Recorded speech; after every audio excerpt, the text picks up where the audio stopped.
Dear students, board exam में पूछे जाने वाली कक्षा 10वीं के गणित के कुछ इम्पोर्टेंट्स ऑब्जेक्टिव क्वेश्चन में लेके आया हूँ, जो आगामी 22 तारीख को होने वाली गणित के पेपर में अधिकतर प्रश्न पूछे जाने की संभावना है।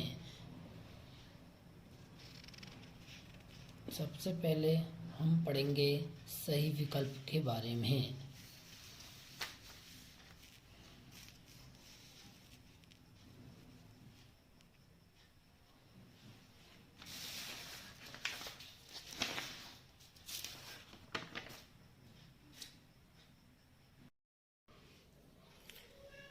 पहला सही विकल्प है हमारा 12 और 15 का एचसीएफ होगा। तो 12 और 15 का एचसीएफ 3 होता है।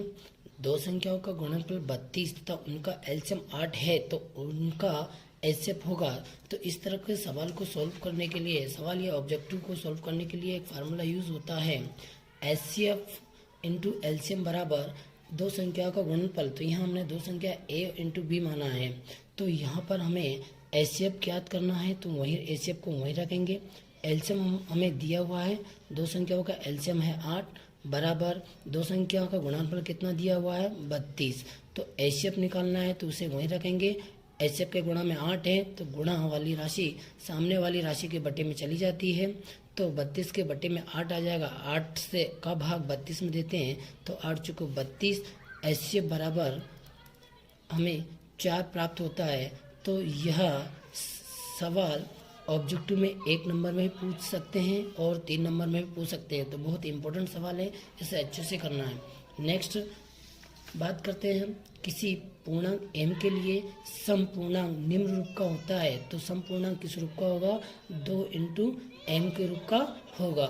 यदि द्विघात बहुपद ax प्लस bx, द्विघात बहुपद x square plus b x plus c के शून्याङ्क अल्फा व बीटा हो, तो अल्फा और बीटा हो तो अल्फा इंटू बीटा का मान होगा। तो अल्फा इंटू बीटा का मान होता है, स्टूडेंट्स याद रखना, सी बटे ए। यदि द्विघात बहुपद x square plus b x के शून्याङ्क अल्फा और बीटा हो, तो अल्फा प्लस बीटा का मान हमेशा होता है माइनस बी बटे ए। बहुत इंपॉर्टेंट से ऑब्जेक्टिव क्वेश्चन है, ये दोनों में से एक परीक्षा में आने की पूर्ण संभावना है, तो अच्छे से याद रखना। नेक्स्ट क्वेश्चन है हमारा, रेखीय बहुपद एक्स प्लस बी का शून्याङ्क होगा। तो रेखीय बहुपद एक्स प्लस बी का शून्याङ्क क्या होता है, माइनस बी बटे ए। ये कैसे निकलता है देखिए, तो हमेशा बहुपद ए एक्स प्लस बी बराबर 0 लेंगे। शून्याङ्क निकालते हैं तो बहुपद के इक्वल हम 0 लेके चलते हैं, तो ए एक्स वहीं रखेंगे, बी का पक्षांतर करेंगे तो बी प्लस के हैं, तो पक्षांतर होते ही इसका निशान चेंज हो जाएगा, माइनस के हो जाएंगे। एक्स का गुणांक ए है, जो गुण एक्स के गुणा में ए है वो सामने वाले के बटे में चला जाएगा। इस प्रकार से हमें एक्स बराबर कितना माइनस बी बटे ए प्राप्त हुआ। इसलिए रेखीय बहुपद ए एक्स प्लस बी का शून्याङ्क माइनस बी बटे ए है। ये भी बहुत इंपॉर्टेंट प्रश्न है।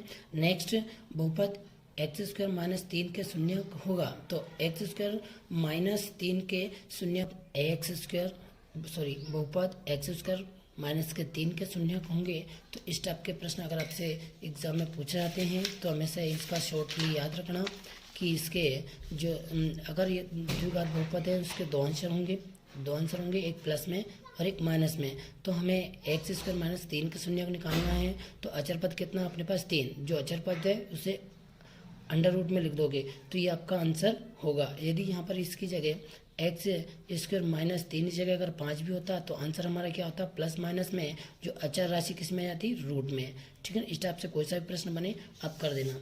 ठीक, नेक्स्ट चलिए, बहुपद x square plus 7x plus 10 के शून्याङ्क होंगे। तो हमारे पास में 3 पद वाला बहुपद है। 3 पद वाले बहुपद के शून्याङ्क कैसे निकालते हैं, तो 3 पद वाले बहुपद के शून्याङ्क गुणनखंड विधि से निकालते हैं। तो गुणनखंड विधि में क्या करते हैं, तो मध्य पद वाले को 2 टुकड़े में तोड़ते हैं। 2 टुकड़े में इस टाइप से तोड़ते हैं कि जोड़ने घटाने पर हमारे पास बीच वाला पद आना चाहिए और उन दोनों संख्याओं को गुणा करें तो अचर पद प्राप्त होना चाहिए। तो ऐसी दो संख्या कौन सी प्राप्त होती हैं, तो हमारे पास मध्य पद है 7x, तो 7x ऐसी मध्य पद है अपने पास 7x।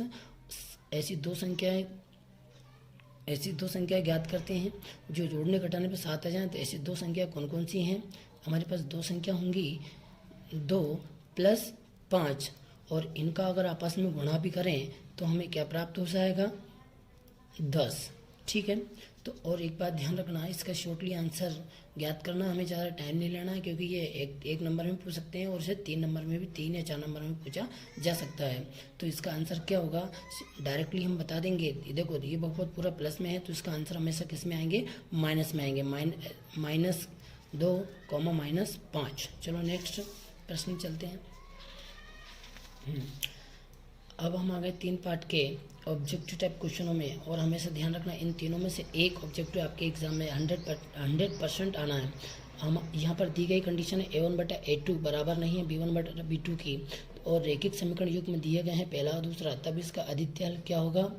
तब इसका हल होगा एक अद्वितीय हल होगा। नेक्स्ट, यदि कंडीशन दी गई है हमारे पास में A1/A2 बराबर है B1/B2 के, परंतु B1/B2 बराबर नहीं C1/C2 के, तो हमेशा याद रखना इसकी तो रेखीय समीकरण युग्म का हल हमेशा कोई हल नहीं होगा। नेक्स्ट, यदि A1/A2 बराबर है B1/B2 के और B1/B2 बराबर है C1/C2 के, तब समीकरण निकाय युग्मों का अनंतानेक हल होता है। ठीक है। नेक्स्ट, यदि द्विघात समीकरण के चर की अधिकतम घातें होती हैं, किसी द्विघात समीकरण की अधिकतम घातें हमेशा 2 होती हैं, क्योंकि घात 2 है तो अधिकतम मूल कितने होंगे? 2।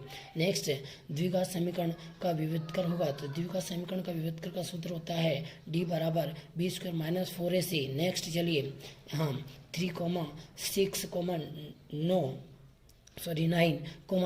का कौन सा पद 27 है? तो डायरेक्टली देख लीजिए, यहाँ पर हम 3 की टेबल बन रही है। किसकी टेबल बन रही है? हमें ये हमारी समांतर श्रेणी है और सभी सदस्यों के बीच में 3-3 का अंतर है, और यहाँ पर हमें 3 की टेबल बन रही है। तो ये 3 की टेबल में 27 कितनी बार पढ़ा बोलने पा रहा है? तो 9 तिया 27। ठीक है। तो ये 3 की टेबल में 27 कितने नंबर पे आएगा? 9वें नंबर पे आएगा। नेक्स्ट है, यदि किसी त्रिभुज की एक भुजा के समानांतर अन्य दो भुजाओं को भिन्न भिन्न बिंदुओं पर प्रक्षेप करने के लिए एक रेखा खींची जाए, तो ये अन्य दो भुजाओं को एक ही अनुपात में विभाजित हो जाती है। तो इस कथन किस नाम से जाना जाता है? तो यह कथन आधारभूत अनुपातिक प्रमेय या थेल्स प्रमेय के नाम से जाना जाता है। याद रखना दोस्तों, यदि एक त्रिभुज में किसी एक भुजा का वर्ग अन्य दो भुजाओं के वर्गों के योग के बराबर हो तो पहली भुजा का सम्मुख कोण होगा। आपको याद ही होगा, अगर आप लोगों ने पाइथागोरस प्रमेय पढ़ी है, पाइथागोरस प्रमेय में क्या होता है? यदि एक त्रिभुज में किसी एक भुजा का वर्ग, मान लीजिए कि कर्ण भुजा का वर्ग, ये कर्ण भुजा का वर्ग, अन्य दो भुजा हो गई हमारे पास लंब और आधार, अन्य दो भुजाओं के वर्गों का योग के बराबर होता है। कर्ण का स्क्वायर बराबर लंब का स्क्वायर प्लस आधार का स्क्वायर। ठीक है, बराबर होता है। तो पहली भुजा का सम्मुख कोण होता है, तो कर्ण के सामने के सम्मुख भुजा के सम्मुख कोण कौन सा होता है? 90 डिग्री का। ठीक है। यदि एक त्रिभुज में किसी एक भुजा का वर्ग अन्य दो भुजाओं के वर्गों के योग के बराबर हो तो पहली भुजा का वर्ग सम्मुख कोण होगा तो 90 डिग्री। मूल बिंदु के निर्देशांक हमेशा याद रखना है 0,0 होते हैं। बिंदुओं ए A1, X1, Y1 और बिंदु B X2, Y2 के बीच की दूरी होगी। तो याद रखना ये सूत्र होगा आपका अंडर के अंदर x2 - x1 का whole square plus y2 - y1 का होल स्क्वायर। नेक्स्ट क्वेश्चन है, बिंदुओं हमारे पास में A बिंदु और B बिंदुओं को मिलाने वाली रेखा के मध्य बिंदु के निर्देशांक होते हैं। मध्य बिंदु के निर्देशांक क्या होते हैं? x1 + x2/2, y2 + y1/2। Next चलते हैं, एक बिंदु Q से एक वृत्त पर स्पर्श रेखा की लंबाई 24 तथा Q की केंद्र से दूरी 25 सेंटीमीटर है, तो वृत्त की त्रिज्या क्या होगी? 7 सेंटीमीटर। तो इसे कैसे हल करते हैं याद रखिए। ठीक है, मान लीजिए कि कोई एक वृत्त है, क्या है? वृत्त। कोई भाई बिंदु है हमारे पास P, मान लीजिए यहाँ पर कोई भाई बिंदु P है और ये वृत्त से स्पर्श करती हुई ये बाह्य बिंदु तक जा रही है ई रेखा, ठीक है। इसका केंद्र बिंदु है ओ, केंद्र और पी को हम मिलाते हैं तो ये, और केंद्र तथा स्पर्श बिंदु, केंद्र तथा वृत्त के स्पर्श बिंदु पर खींची गई त्रिज्या क्या होती है, लंब। तो ये 90 डिग्री का कोण हो गया और 90 डिग्री के सामने की भुजा हो गई कर्ण, ठीक है। और ये हो गया हमारे पास में आधार, तो ये हो गया आपका लंब। तो इस टाइप से हमारे पास एक बना ये समकोण त्रिभुज, क्या बना, समकोण त्रिभुज। तो इसकी कर्ण की लंबाई है आपकी 25 सेंटीमीटर, कितनी है, 25 सेंटीमीटर। आधार की लंबाई आपकी 24 सेंटीमीटर हो गई। तो यहाँ पर हमें निकालना है लंब की लंबाई निकालना है। तो देखिए वो हम लगा देते हैं, कर्ण का स्क्वायर बराबर लंब का स्क्वायर प्लस आधार का स्क्वायर। तो कर्ण दिया गया हमारे पास 25 की पावर 2 कर देंगे। लंब हमें ज्ञात करना है एल स्क्वायर प्लस आधार दिया गया है 24 सेंटीमीटर, ठीक है। तो इसका स्क्वायर करा तो कितना आ गया 625, और एल स्क्वायर वहीं रहेगा, 24 का स्क्वायर होता है 576 इधर लेके आते हैं तो 625 माइनस 576 बराबर यहाँ बचेगा एल स्क्वायर। इस टाइप से हमारे 625 में 576 घटाते हैं तो कितना बच जाता है 49, ये एल स्क्वायर उसकी जगह है। तो इस पर स्क्वायर लग रहा है एल पर, तो हम कहाँ सामने वाले जो 49 के ऊपर फेंक देंगे। तो एल बराबर यहाँ क्या आ जाएगा अंडर रूट, जैसे हम एल स्क्वायर इधर लाते हैं तो ये सामने वाली संख्या पर अंडर रूट लग जाता है। तो इसका अंडर रूट कितना निकलेगा, 49 का अंडर रूट 49 का वर्गमूल निकलेगा अपने पास में 7, ठीक है। इस टाइप से आंसर क्या हुआ आपका 7 आंसर हुआ। नेक्स्ट चलिए, यदि किसी वृत्त का क्षेत्रफल 154 सेंटीमीटर है तो इसकी परिमाप क्या होगा। तो परिमाप कैसे निकालते हैं, तो आइए इस सवाल को मैं करके बताता हूँ शॉर्टली। यदि वृत्त का क्षेत्रफल हमारे पास दिया गया है तो वृत्त का क्षेत्रफल का फार्मूला क्या होता है, पाई आर स्क्वायर। तो ये वृत्त का क्षेत्रफल का फार्मूला होता है पाई आर स्क्वायर, और यहाँ दिया गया है 154 सेंटीमीटर वृत्त का क्षेत्रफल। तो यहाँ त्रिज्या कैसे निकालेंगे, पाई का मान होता है 22/7, सॉरी हाँ 22/7 होता है। आर स्क्वायर उसकी जगह है, 154 सेंटीमीटर भी उसकी जगह। तो 22 से डायरेक्टली हम काट देंगे तो 22 से कम 22/7 कितना होता है 154। तो यहाँ पर हमें प्राप्त हो गया आर स्क्वायर बटे 7, तो यहाँ पर हो गया बराबर 7 प्राप्त होगा। तो अब आर स्क्वायर इसके बटे में कुछ भी नहीं, एक मान लो क्रॉस गुणा कर देते हैं, एक का आर में करो तो आर स्क्वायर 7 का 7 में करेंगे तो कितना हो जाएगा 7 × 7। अब यहाँ पर आर पर पावर लग रही है तो पावर सामने जो राशि है उस पर चढ़ा देते हैं। तो यहाँ क्या आ जाएगा अंडर रूट का निशान आ जाएगा। तो 7 × 7 का अंडर रूट निकालेंगे तो कितना निकलेगा हमारे पास में, ये 7 का जोड़ा बन गया तो 1 7 हमारा निकलेगा। तो इस टाइप से क्या निकल गई, ये वृत्त की त्रिज्या निकल गई। क्या निकल गई, वृत्त की त्रिज्या। अब हमें निकालना है वृत्त का परिमाप। तो वृत्त के परिमाप का फार्मूला क्या होता है, तो वृत्त के परिमाप, वृत्त का परिमाप बराबर होता है 2 πr। परिमाप मतलब होती है वृत्त की परिधि, दो उसकी जगह है, पाई का मान है 22/7 और त्रिज्या हमारे पास कितनी आई है 7 से 7 गया तो यहाँ पर कितना प्राप्त हो गया 22 × 2 तो 44।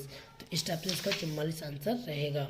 नेक्स्ट चलिए, त्रिज्या r वाले वृत्त के उस त्रिज्यखंड का क्षेत्रफल जिसका कोण p डिग्री है तो उस वृत्त की त्रिज्या है। तो हमेशा याद रखना त्रिज्यखंड का क्षेत्रफल होता है वृत्त का क्षेत्रफल इंटू θ/360। तो यहाँ पर थीटा का मान क्या दिया गया है, p डिग्री दिया गया है, त्रिज्या है r।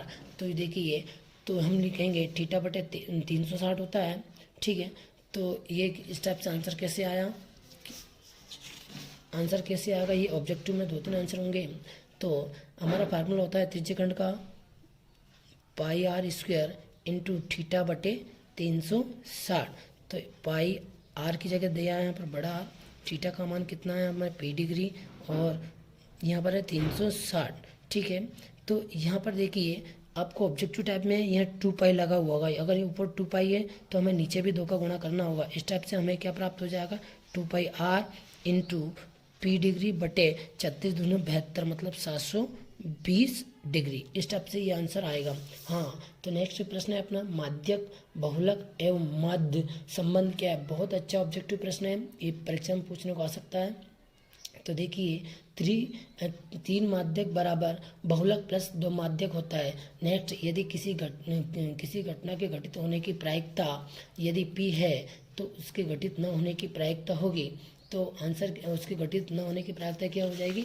तो हमेशा याद रखना, यदि संभव और असंभव घटना का योग होता है P A plus P E नहीं, तो इसका योग होता है 1। यदि घटना घट रही है, मान लीजिए कि पी ई घटना घटी हुई है, पी ई घटना घटी है और पी ई नहीं घटी है, तो पी ई निकालना है अपन है, तो पी ई वहीं रहेगा और जो घटना घटी है वो इधर आ जाएगी। तो पी इधर आ गई तो क्या हो जाएगा, ये 1 माइनस पी ई। इस टाइप से ये आंसर आया, 1 माइनस पी आया।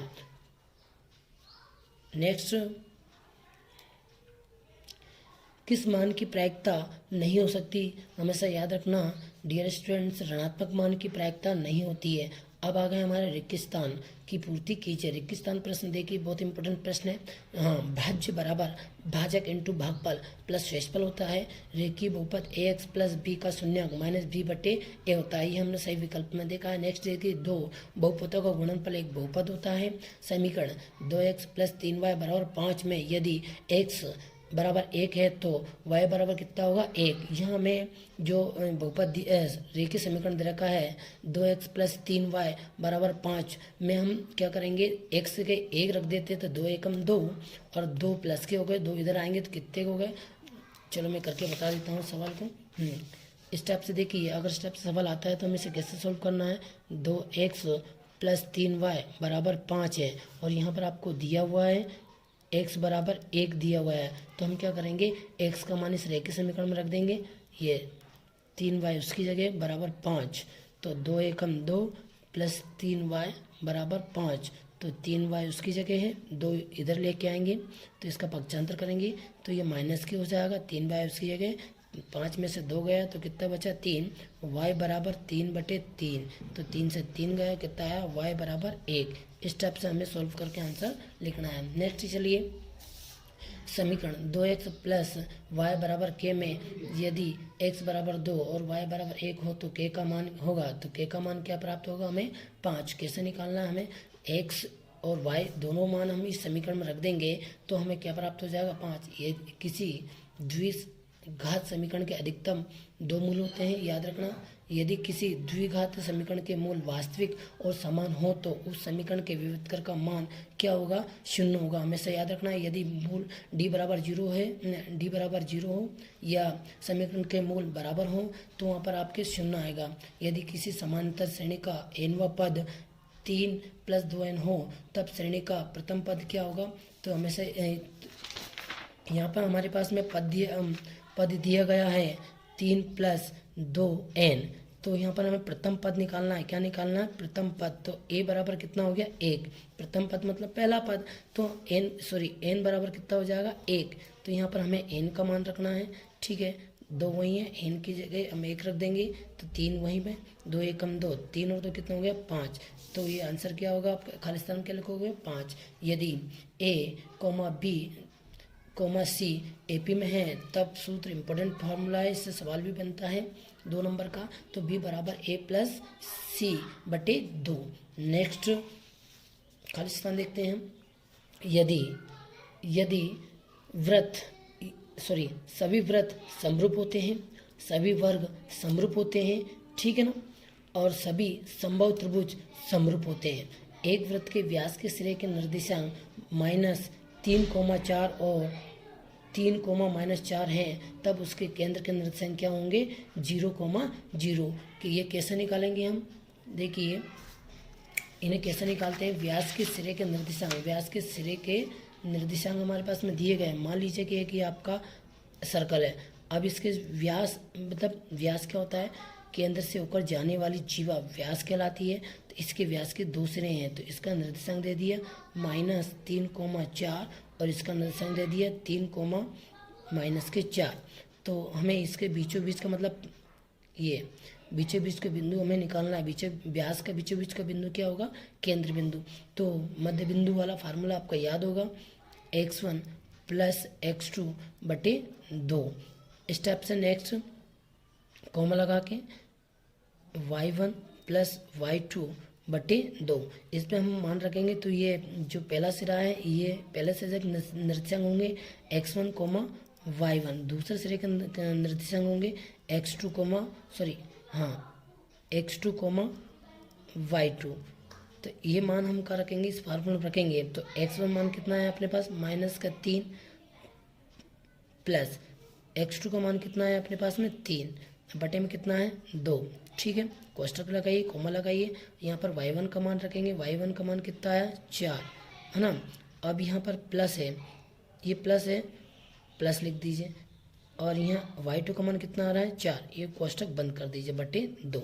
तो अब यहाँ पर देखना है एक प्लस का एक माइनस का कितना है 0/2, कोमा यहाँ पर भी आपके 4 प्लस माइनस का इंटू होगा तो माइनस आएगा, ये 4/2। तो इस टाइप से आपके 2 का भाग इसमें दिया 0 में, तो 0 आया। अब यहाँ पर भी हमें क्या प्राप्त हो रहा है, 4 में 4 गया तो 0/2, 2 का भाग इसमें देंगे तो कितना आएगा 0। इस प्रकार से हमें क्या प्राप्त हो रहा है 0,0 प्राप्त हो रहा है। तो बिंदु 4,5 प्रथम चतुर्थांश में स्थित है। हमेशा ध्यान रखना कि दोनों निर्देशांक हमारे प्लस में है, तो प्लस वाला किस में आता है, दोनों प्लस प्लस किस में आते हैं, प्रथम चतुर्थांश में आते हैं। नेक्स्ट 15वां खाली स्थान है, वाई अक्ष पर स्थित बिंदु के निर्देशांक क्या होते हैं, वाई अक्ष पर स्थित, क्योंकि यहाँ पर एक्स अक्ष तो 0 रहेगा, वाई अक्ष है तो वाई का निर्देशांक होगा ही। तो इस टाइप से वाई अक्ष पर स्थित बिंदु के निर्देशांक होते हैं 0, वाई के रूप में होते हैं। किसी वृत्त की स्पर्श रेखा उसे एक बिंदु पर प्रतिच्छेद करती है, किसी वृत्त की स्पर्श रेखा उसे हमेशा एक बिंदु पर प्रतिच्छेद करती है। नेक्स्ट, वृत्त को 2 बिंदुओं पर प्रतिच्छेद करने वाली रेखा को छेदक रेखा कहते हैं। इस पर बिंदु से होकर जाने वाली त्रिज्या स्पर्श रेखा पर लंब होती है, हमेशा याद रखना। यदि वृत्त का क्षेत्रफल 4 पाई वर्ग सेंटीमीटर है तो उसकी त्रिज्या क्या होगी। तो देखिए इसे कैसे सोल्व करते हैं। यदि वृत्त का क्षेत्रफल हमें 4 पाई दे रखा है, वृत्त का क्षेत्रफल दे रखा है, वृत्त का क्षेत्रफल दिया गया हमारे पास 4 पाई। तो वृत्त के क्षेत्रफल का फार्मूला होता है पाई r² बराबर 4 पाई। तो पाई से पाई गया तो यहाँ पर बचा r² बराबर 4। r का मान निकालना है, स्क्वायर r पर लग रहा है तो कहाँ चढ़ जाएगा, ये 4 पर √ चढ़ जाएगा। तो r बराबर कितना होगा, 4 का वर्गमूल कितना होता है 2। तो यहाँ पर त्रिज्या कितनी निकली हमारी 2 सेंटीमीटर। किसी संभव घटना की प्रायिकता हमेशा शून्य होती, किसी असंभव घटना की प्रायिकता शून्य होती है, किसी निश्चित घटना की प्रायिकता 1 होती है। प्रायिकता का मान सदैव 1 और 0 के बीच होता है। हाँ, नेक्स्ट 23वां खाली स्थान है कि जो प्रायिकता होती है, प्रायिकता हमेशा 0 से बड़ी होगी, प्रायिकता 0 से बड़ी होगी, ठीक है, परंतु 1 से छोटी या 1 के बराबर हो सकती है। ठीक है, नेक्स्ट क्वेश्चन है हमारा, तो PE प्लस PE नहीं बराबर 1 होता है।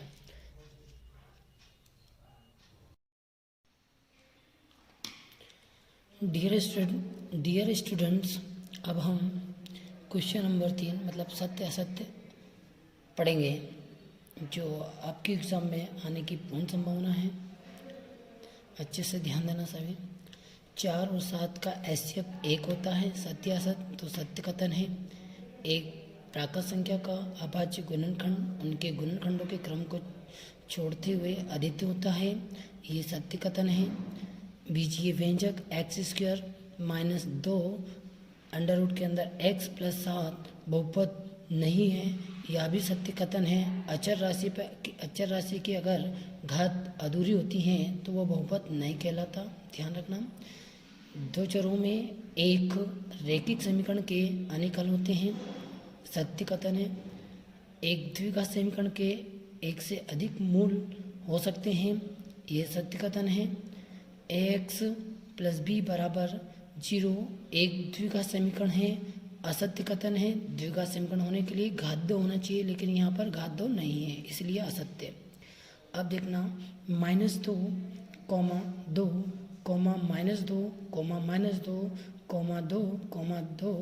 -2, -2 एक समांतर श्रेणी में है, यह असत्य कथन है, क्योंकि प्रत्येक सदस्य